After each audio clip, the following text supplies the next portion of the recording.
എല്ലാ പ്രിയപ്പെട്ടവർക്കും ക്രിസ്തുയേശുവിൻ്റെ നിസ്തുല നാമത്തിൽ സ്നേഹവന്ദനം.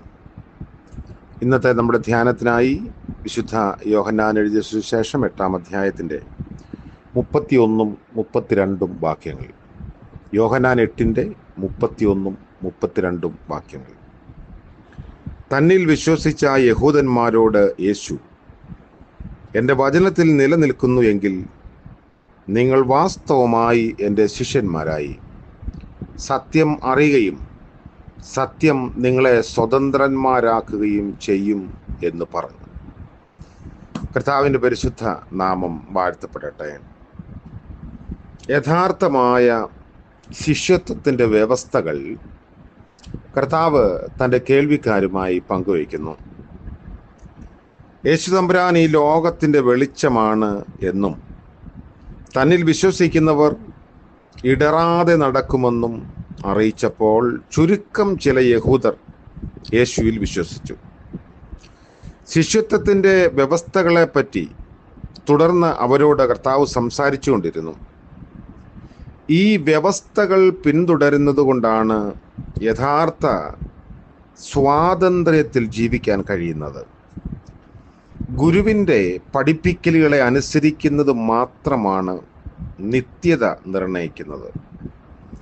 നിർഭാഗ്യമെന്ന് പറയട്ടെ, അവരുടെ ഹൃദയങ്ങൾ ഏറെ മണ്ണില്ലാത്ത പാറസ്ഥലങ്ങളായിരുന്നു. വേരിറങ്ങി ഫലം പുറപ്പെടുവിക്കുന്ന വളർച്ച അവരിൽ സാധ്യമായിരുന്നില്ല. ഈ വേദഭാഗം യഥാർത്ഥ ശിഷ്യത്വത്തിൻ്റെ വ്യവസ്ഥകളെക്കുറിച്ച് നമ്മോട് സംസാരിക്കുന്നുണ്ട്. അതിൽ ആരംഭത്തിൽ ഒന്ന്, ശിഷ്യത്വം ആരംഭിക്കുന്നത് വിശ്വാസത്തിൽ നിന്നാണ്. വിശ്വാസം എന്നത് യേശുവിൻ്റെ ആളത്വത്തിലുള്ള വിശ്വാസമാണ്. ഒരു വ്യക്തി യേശുവിനെ രക്ഷിതാവായി സ്വീകരിക്കുമ്പോഴും യേശുവിൻ്റെ വചനങ്ങളെ ദൈവവചനമായി സ്വീകരിക്കുമ്പോഴും വിശ്വാസയാത്ര ആരംഭിക്കുന്നു. ജീവിതത്തിൻ്റെ ഓരോ നിമിഷത്തെയും സ്വാധീനിക്കുന്നതാണ് വിശ്വാസയാത്ര. ജീവിതത്തെ സംബന്ധിച്ച തീരുമാനങ്ങൾ ഈ വിശ്വാസത്തിലും വചനത്തിലും അധിഷ്ഠിതമായാണ് അവർ എടുക്കുക. പാപത്തെക്കുറിച്ചും പാപമോചനത്തെക്കുറിച്ചും യേശുക്രിസ്തുവിലൂടെയുള്ള രക്ഷയെക്കുറിച്ചും ഒരു അവബോധം മനസ്സിൽ സൃഷ്ടിക്കുന്നതാണ് വിശ്വാസം. രണ്ടാമതൊരു കാര്യം, ശിഷ്യത്വം എന്നത് യേശുവിൻ്റെ വചനത്തിൽ സ്ഥിരമായി നിലനിൽക്കുന്ന അവസ്ഥയാണ്. വചനത്തിൽ നിലനിൽക്കുന്നതിന് നിരന്തരമായ വചന കേൾവിയും വെളിപ്പെടുത്തപ്പെട്ട വചന സത്യത്തിലുള്ള നിലപാട് സ്വീകരണവും അനിവാര്യമാണ്. വചനത്തിൽ നിന്ന് കേൾക്കുന്നതിനുള്ള മാനസിക ഭാവവും വചനം ആളത്വത്തെ സ്വാധീനിക്കുന്നതിന് അനുവദിച്ചു കൊടുക്കുന്ന വിധേയത്വവും ഉണ്ടാകേണ്ടത് അനിവാര്യമാണ്.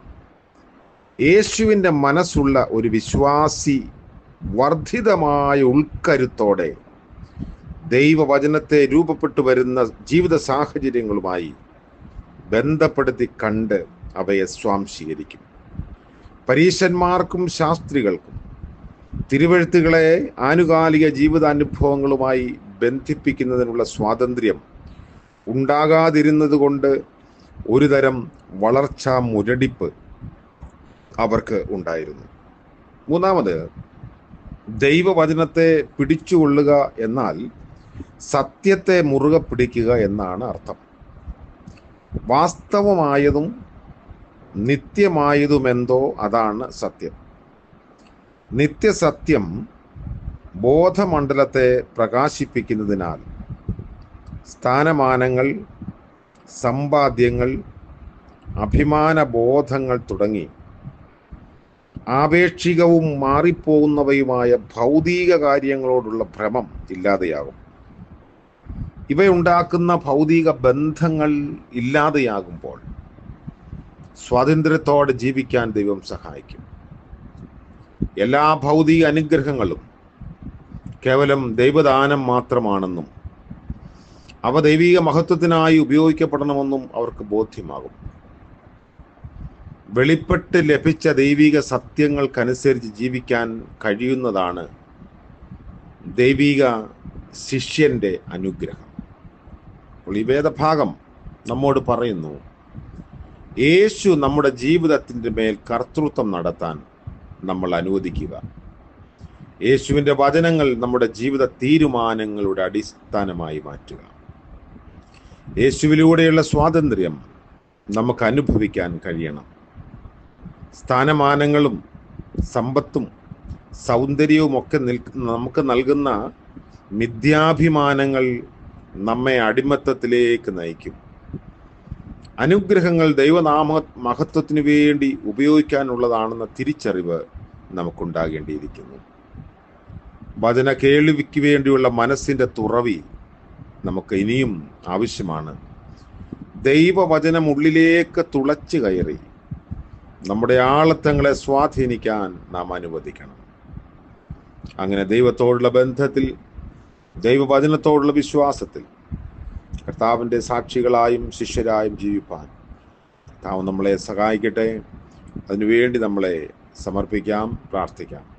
കരുണ നിറഞ്ഞ വാഴ്ത്തപ്പെട്ട ഞങ്ങളുടെ ദൈവമേ, സ്വർഗീയ പിതാവേ, അവിടുന്ന് നൽകിയ പുതിയ പ്രഭാതത്തിനായി നന്ദിയോടെ ഞങ്ങൾ അങ്ങേ മഹത്വപ്പെടുത്തുന്നു. ഇന്നത്തെ പകൽക്കാല ജീവിതത്തിൽ അവിടുത്തെ കൃപയിൽ ആശ്രയിക്കുന്നു. അങ്ങയുടെ മുഖത്തേക്ക് ഞങ്ങൾ നോക്കുന്നു. കർത്താവെ, ഇടറിപ്പോകാതിരിപ്പാനുള്ള ബലം നൽകി അവിടുന്ന് കാത്തുകൊള്ളണമേ. പ്രഭാതം മുതൽ പ്രദോഷം വരെയും ദൈവസാന്നിധ്യത്തിൻ്റെ ബോധത്തിൽ ജീവിപ്പാൻ ഞങ്ങളെ സഹായിക്കണം. ഇന്ന് ജന്മദിനം ആഘോഷിക്കുന്നവരെയും വിവാഹ വാർഷികം ആഘോഷിക്കുന്നവരെയും ഓർത്ത് പ്രാർത്ഥിക്കുന്നു. അനുഗ്രഹത്തിൻ്റെയും നന്മയുടെയും പുതിയ പന്ഥാവുകളിലൂടെ നയിച്ചു കൊള്ളണമേ. യേശു മശിഹ മൂലം ഞങ്ങളുടെ പ്രാർത്ഥന കൃപയോടെ കേൾക്കുമാറാകണമേ. ആമേൻ. ത്രിയേക ദൈവത്തിൻ്റെ അനുഗ്രഹവും കാവലും നമ്മോടുകൂടെ എന്നും എന്നേക്കും ഉണ്ടായിരിക്കുമാറാകട്ടെ. ആമേൻ.